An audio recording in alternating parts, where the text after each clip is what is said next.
மக்களே எல்லாருக்கும் வணக்கங்க. ஸோ இன்னைக்கு என்ன பார்க்க போறோம், பிரவீன் அவர்கள் எவிக்ஷன் தாங்க பார்க்க போறோம். ஸோ அவரோட எவிக்ஷன் என்னால் உண்மையில அக்செப்ட் பண்ண முடியல அப்படிதான் எனக்கு தோணுது. ஸோ உங்களுக்கு எப்படி தோணுன்னு சொல்லுங்க. ஸோ ஒரு எவிக்ஷன் ஃபேரா அன்ஃபேரா நீங்கள் என்ன நினைக்கிறீங்க, பிரவீன் பற்றி என்ன நினைக்கிறேன் மறக்காம கமெண்ட் போட்டு விட்ருங்க.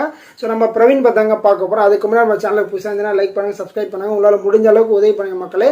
ஸோ நீங்கள் போகிற ஒரு லைக்குமே என்னோட வீடியோ ஒரு 10 பேர் ஷேர் ஆகும். ஸோ அதுக்காக லைக் போட சொல்கிறேன், கொஞ்சம் பார்த்து சப்போர்ட் பண்ணி விட்ருங்க மக்களே. ஸோ பிரவீன் சொன்னாலே எனக்கு தெரிஞ்ச ஒரு வெல் டேலண்டட் பர்சனுங்க, நல்ல டேலண்டடாக பர்சனு, நல்ல கேம் விளையாடர், டாஸ்க்குக்கெல்லாம் அவ்வளோ இம்பார்ட்டன்ஸ் கொடுப்பாரு.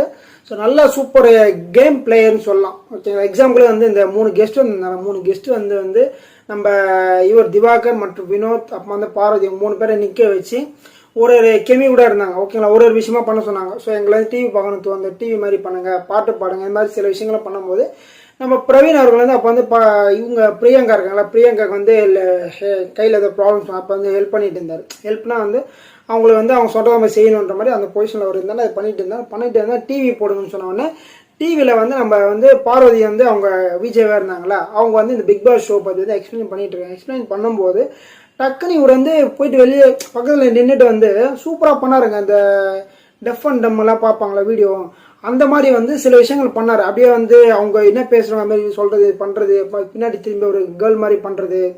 ஸோ இந்த மாதிரி விஷயங்கள்லாம் உண்மையிலேருந்து சுவாரஸ்யமாக இருந்துச்சு, ரொம்ப இன்ட்ரெஸ்டிங்காக இருந்துச்சு. என்னடா பிரவீன் கூட இவ்வளோ டேலண்ட் இருக்கா அப்படின்ற மாதிரி எனக்கு தோணுச்சு. அவருக்கு அது தவிர்த்து நல்லா சூப்பராக பண்ணி நல்லா பர்ஃபார்மன்ஸ் பண்ணியிருந்தார். அதுக்கப்புறம் நல்ல பெஸ்ட்டு ஒர்க்கர்னு பேர் வாங்கியிருந்தார். ஏன்னா திவ்யா மற்றும் பிரவீன் இருந்தாங்க. 2 பேர் தான் போய் கெஸ்ட்டை போய் பார்க்குறது, பேசுறது, கெஸ்ட்டு கூட ரொம்ப நேரம் இன்ட்ராக்ட் ஆகிட்டு நிறைய விஷயங்கள் பண்ணுறது அப்படியெல்லாம்